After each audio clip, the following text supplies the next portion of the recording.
Hey everyone, I'm Sean and welcome to Web3 Simplified in 3 minutes or less. Let's go ahead and dive into our very first question, which is what is Web3?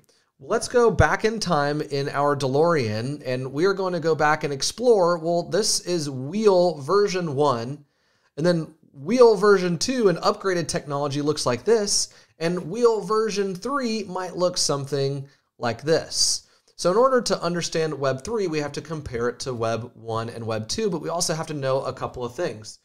Now, this is what it might look like when you are keeping what's called a ledger, a record of transactions. And so this is also what we used to look like when we were transferring data. They're pretty archaic.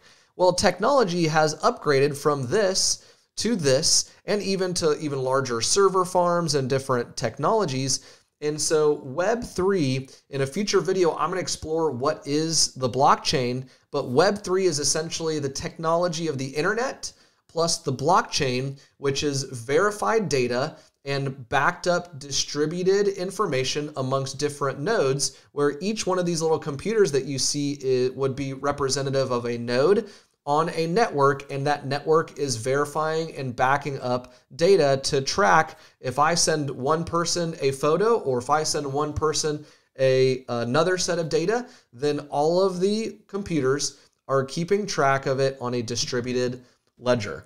And so Web 1, we could say, hey, Web 1, I'm going to create Facebook.com, and Web 1 might just be like a blog. Well, Web 2 would be Facebook.com/Sean, right? Because my name is Sean and I'm creating a profile.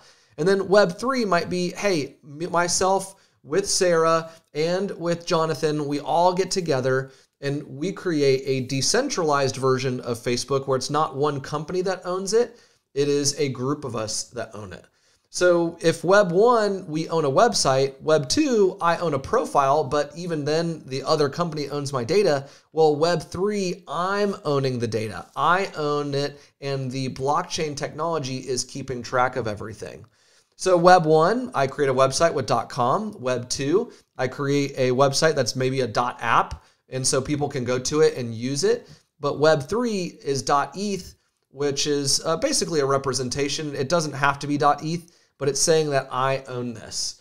Web 1, we could say, hey, the most valuable thing is visits. Web 2, the most valuable thing is my profile, right? And then Web 3, the most valuable thing is what I own in my wallet.